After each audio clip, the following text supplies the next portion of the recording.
So let me just read a quick couple of lines here. "Who is Jofer Ragnarsson?" said someone. "The King of Svalbard," said the Parmerian professor. "Yes, that's right, one of the Panzerbjörn. He's a usurper of sorts, tricked his way onto the throne, also I understand, but a powerful figure. By no means a fool, in spite of his ludicrous affectations. Having a palace built of imported marble, setting up what he calls a university. For whom?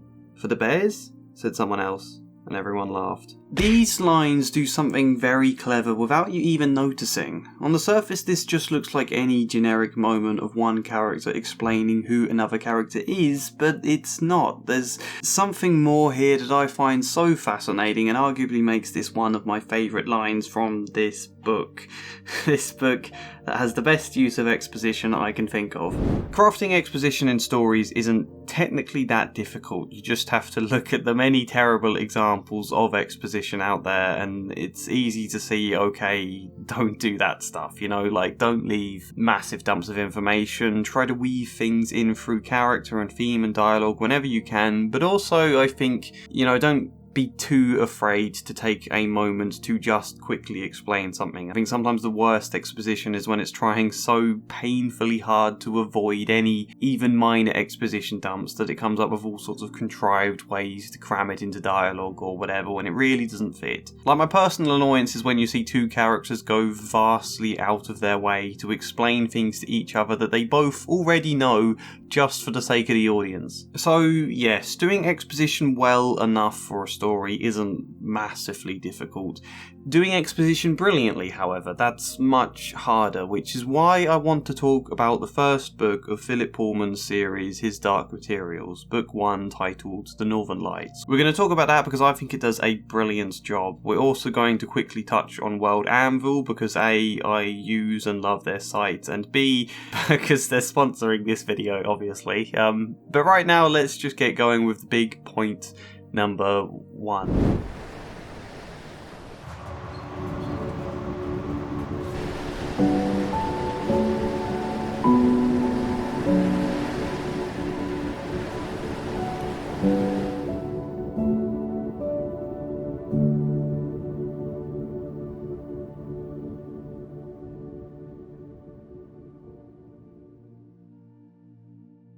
So if you're not familiar with the books or even the recent BBC adaptation, which is, it's alright as a TV show. I watched the first 2 seasons when they came out. No big complaints, but no shiny medals either. But yeah, if you're not familiar with that, it probably makes this video more interesting when the whole thing is about conveying information to readers that aren't already familiar with it. And I think in quite a broad sense with fantasy stories, you often get the classic trick of a protagonist who doesn't already know all of the fantastical stuff. Like Harry Potter, he is unaware of the magical world and then gets introduced to it at the same time we do. Therefore, it's very easy to have other characters explain things to him and have Harry ask them all the questions about the world that we might want to ask. Alternatively, if it's a fantasy world where the characters are already fully aware of and have probably lived in this world all their life, such as A Song of Ice and Fire, for example, the characters are already aware of things we as readers might not know, so George R.R. Martin gets around this complication by having the point of view characters reflect on things a lot. Then you can explain that dragons exist in this world and how they work, and are seen through Tyrion reflecting on how obsessed he was with dragons as a boy and used to read about them all the time. The point is, the hopefully obvious and yet often overlooked truth that makes either of these general types of exposition work. The super important point is that all the information you are conveying to the readers or the audience, if it's a film or whatever else, that all the information is meaningful. Rather than long exposition to explain what dragons are in A Song of Ice and Fire, we are told what they are through what they mean to our point of view character Tyrion. There's an emotional resonance there. There's a purpose to this information beyond it just being information we need to know for the story. In Star Wars, we're told about the Jedi and lightsabers through a reflection on Luke's father. The information matters to Luke because it's to do with his father. It has an emotional impact. It's meaningful. Not that the meaning necessarily has has to be for the characters themselves, information that they can react to, show emotion about or whatever. The meaning can also be thematic. So that's point 1 in this video. When people often talk about exposition, they're clear you shouldn't make it into long, giant exposition dumps, and it shouldn't be thrown into randomly, but people don't often mention the much more crucial fact that the information has to matter beyond just stuff you need to know. That should be obvious, really. That's a big part of what writing a story is. It's exploring and creating meaning and that sort of stuff. But Phillip Pullman in The Northern Lights does a really, really good job with that, I think. In fact, he does it so well that he turns a scene that should technically be a really dull, overused trope as a contrived way to deliver exposition, and instead he turns it into something super engaging and creative through how much it matters to the theme and the protagonist. What the hell do I mean by that? Well, the novel begins kind of with a lecture, that typical trope where a professor gives a lecture or someone gives a speech or whatever it is to explain directly to the audience, this is the stuff you need to know before the story happens. Here are all the things that this story will touch upon. Here is me setting it up for you. So let's actually look at it right after I slide that sponsorship in. This is probably as good a place as there is going to be for it. So this video is sponsored by World Anvil. World Anvil is an online tool for world building, campaign building, character creation, management, good for writers, game masters and participants of said games, from Dungeons and Dragons to all these other ones I haven't heard of. Oh, I do know some of them actually, but I said world building can feel daunting when there's so much to do. World Anvil makes a massive difference, giving you all the tools and features you could possibly need. A lot of different features. The one I find the most fun though is their Chronicles feature. Say you want to design your own calendar for your world, you can pop in all the information, have the calendar generated, then build a timeline of historical events linked to that calendar, or several calendars with all sorts of hyperlinks you might want sprawling to other articles, and then upload a map and link different events to locations on the map so you can easily see where and when everything happened. I find that so handy, and if the timeline affects how the map looks, such as a big city getting destroyed or whatever else, you can add altered maps to reflect those changes. Plus, you can have different timelines running together. There are other features to World Anvil too. I just get a bit excited about that one specifically because my organisation is chaotic at best, and a good 5 years ago I tried to plot out this stuff with my own calendar and timelines for my novel on paper, and I got in a complete muddle, and something like this is just perfect for me. So yeah, I have a link in the description and as a pinned comment with the code TREE, which will offer you 40% off all their yearly subscriptions. We're coming up to Christmas, that could make one hell of a Christmas present if not for yourself, so check the link. World Anvil is seriously really good, and you can tell it's made by people who are passionate, right down to touches like this. Look at that. Now back to the video. Right, where were we? A professor giving a lecture, or more precisely a man called Lord Asriel, who has been off on strange expeditions in the north, now come back to a university college in order to present his findings and hopefully convince the college to give him more funds. The thing is, there's a bit just before this lecture takes place, and that bit makes all the difference because Lord Asriel isn't our protagonist. That title goes to an 11-ish year old girl called Lyra Balakwa. The story begins with her sneaking around this college in places she's not supposed to be, and basically she wants to sneak into a forbidden, hallowed room called the Retiring Room, which is a room only for the master of the college and his guests. Lyra is quite a reckless, rebellious, curious child, and so is naturally interested to break in and see what the room looks like from the inside, try and see what they actually do in there. What is this strange secret room? All of this information, again, by the way, conveyed through what it means to Lyra. In our opening description of the hall she's sneaking through on her way towards the Retiring Room, we get this. Lyra reached the dais and looked back at the open kitchen door, and, seeing no one, stepped up beside the high table. The places were laid with gold, not silver, and the 14 seats were not oak benches but mahogany chairs with velvet cushions. That's there to make it quite clear that this is a spot only for the university elites, not for Lyra. And we then see her find the biggest wine glass she can on that table and quite deliberately flick it, emphasising how she pushes against these rules and superiority. And there's a lot of examples of this, but you get the point there. More generally, the reason we have this moment before the actual lecture takes place is because it makes the lecture far more important than just necessary exposition. It makes it matter. Lyra does sneak into the Retiring retiring room. She stares at some paintings, slouches about on some of their fancy chairs, but then she hears someone coming and has to hide behind a chair. She hears the master come in with his butler, talking about the fact Lord Asriel is visiting to give a talk, and the butler decanters a special vintage of Tokai for Asriel because it's one of his favourite drinks. This information is made meaningful because Lord Asriel is Lyra's uncle, an uncle she rarely sees because he's always off on expeditions, an uncle who is very fierce, for which she fears as much as admires him. So now I guess we've got two layers to the importance of this lecture. One,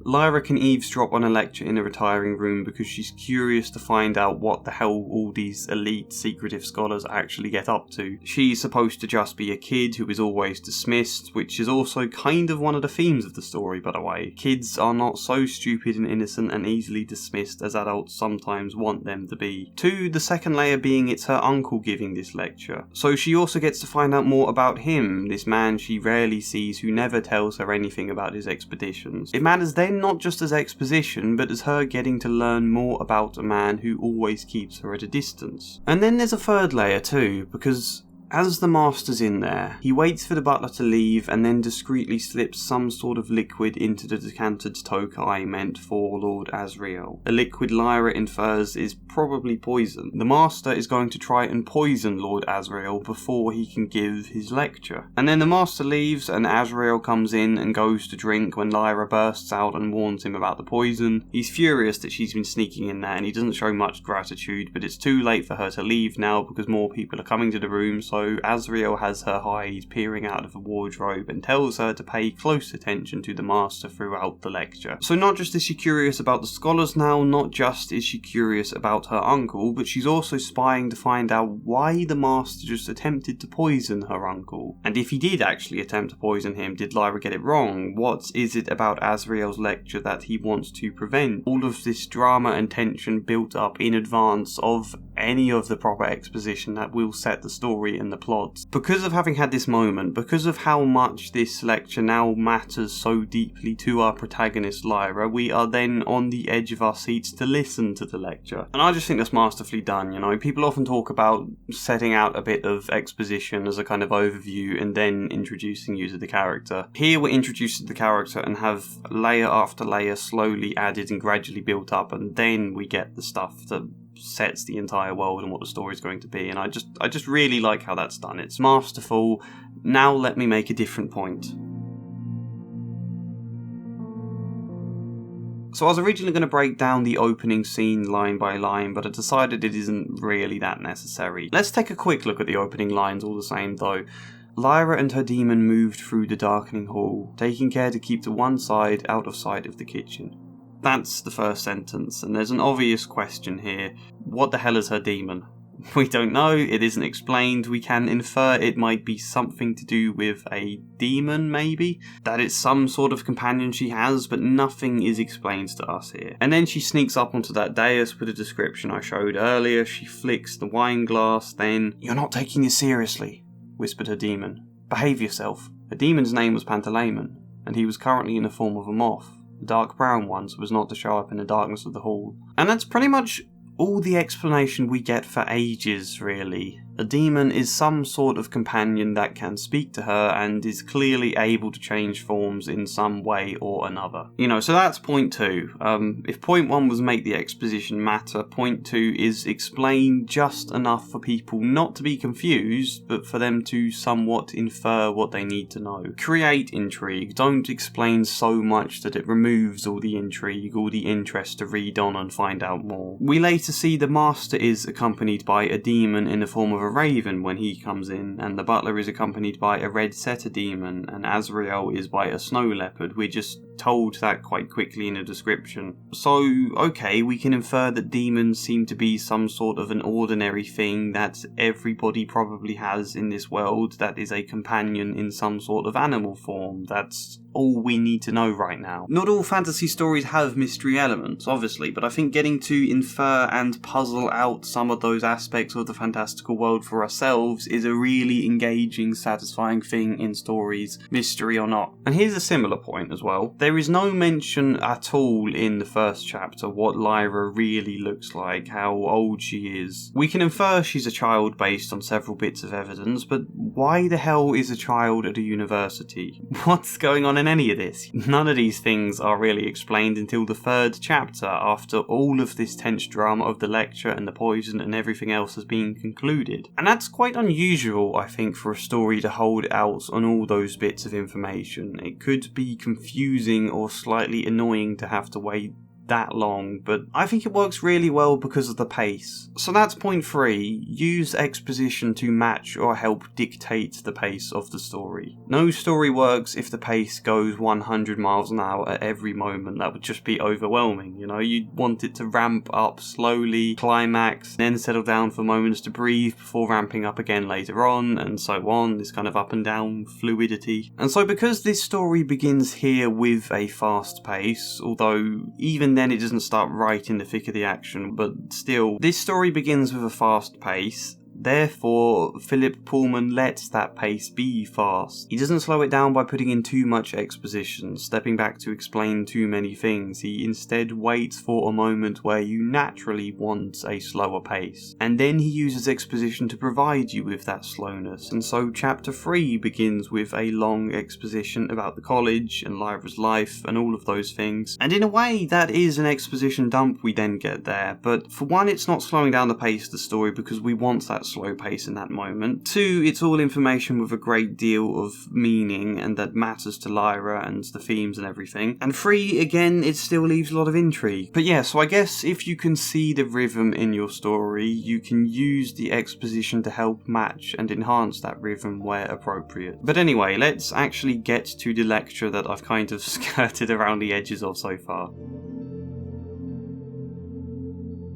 So, Lyra's hiding in a wardrobe. Asriel finds an excuse to expertly seat the master and the librarian in front of the wardrobe so Lyra can eavesdrop on them saying, "The devil. He knew about the wine, I'm sure of it," the librarian murmured back. "He's going to ask for funds. If he forces a vote, if he does that, we must just argue against with all the eloquence we have." Clues, you know? Whatever Asriel's expedition is up to, the master is afraid of being forced to support it. Is that why he tried poisoning Asriel? Maybe. As the lecture begins, Asriel shows a photo he took in the north with some special new emulsion. It shows a man bathed in light, and a fountain of glowing particles seem to be streaming from his upraised hand. "That light," said the chaplain. "Is it going up or coming down?" "It's coming down," said Lord Asriel. "But it isn't light. It's dust." Something in the way he said it made Lyra imagine dust with a capital letter, as if this wasn't ordinary dust. The reaction of the scholars confirmed her feeling because Lord Asriel's words caused a sudden collective silence, followed by gasps of incredulity. More intrigue. What is dust? What's so important and dangerous about this that the master wants to prevent it? As you see, the figure of the man is perfectly visible. Now I'd like you to look at the shape to his left. He indicated the blurred shape of the smaller figure. "I thought that was the man's demon," said the inquirer. "No, his demon at the time was coiled round his neck in the form of a snake. That shape you can dimly see is a child." "A severed child," said someone, and the way that he stopped showed that he knew this was something that he shouldn't have voiced. There was an intense silence. Then Lord Asriel said calmly, "An entire child," which, given the nature of dust, is precisely the point, is it not? More intrigue, more questions. What is a severed child? Why was that such a tense, dangerous thing to mention? What's going on? None of this is explained much more than this because, yes, as I've said, it creates mystery. Here's the important bit.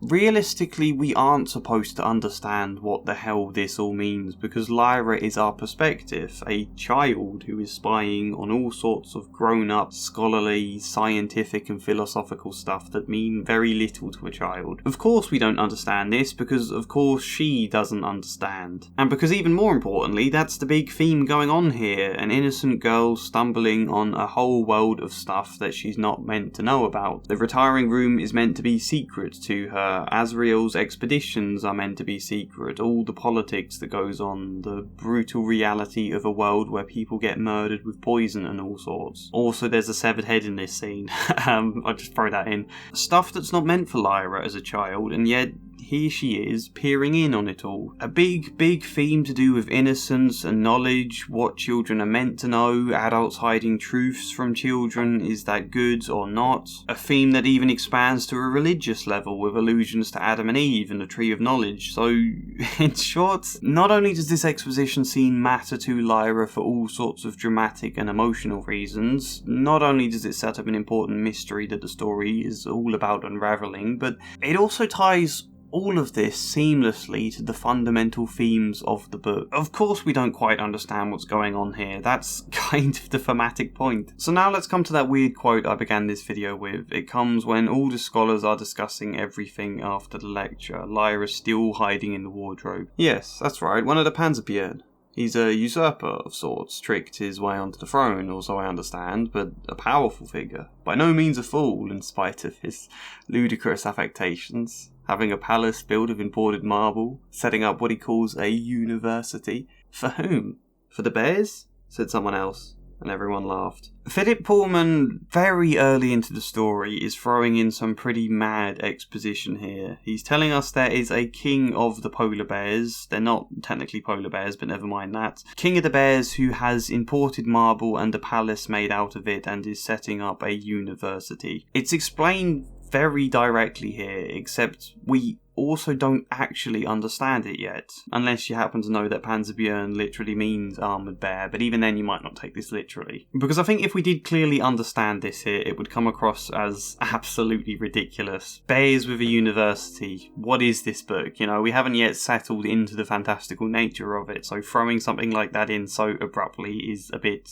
odd. But we don't understand it because the question, for whom? For the bears? Feels like just some quip, some joke, like these people are, I don't know, so uneducated that have more use letting bears enroll to study than themselves. It is a joke, but it's also deadly serious. Yes, it's a university for bears. So like Lyra, we think nothing of this information, we just don't quite understand it like this innocent child. The story goes on. Ages later, Lyra encounters a character called Ulrich Bernison, who is a gigantic bear that can talk, and we get used to the idea of him in this story. There are bears that can talk and things, and then he mentions something called the Panzerbjörn and about someone called Jofar Ragnarsson, and we go, oh, they weren't just making a joke. There really is a king of the bears who made a university, that makes sense now. But we've had some time now to settle into the story, to then get used to the idea of a talking bear after we've already gotten used to the idea of demons, and only then is this old exposition brought back and we piece it together. I just find that so cool. It's kind of like retrospective exposition, you know. Not only is that a good way of introducing it without it coming across ridiculous, but it also feels much more satisfying because it's something we've had in the back of our mind and then get to piece together ourselves, you know. It's a minor point, but I love it and I love this book, and there you go. There's my video on exposition. Leave your comments, maybe stories with even better examples of exposition, maybe things I forgot to mention. I gave you 4 points, I think, there. Maybe 3, maybe 5, I've forgotten. Like the video if you liked it, subscribe for more, support me on Patreon, check out the World Anvil link below, but otherwise, hopefully see you next time. And as ever, a special thank you goes to Janice McMahon, Luke Core, Treachu Kaber, Michael Gallagher, InSquares, Flying Spider, Samara Salsi, Joshua C. Follier and Chad Bramwell. Thank you.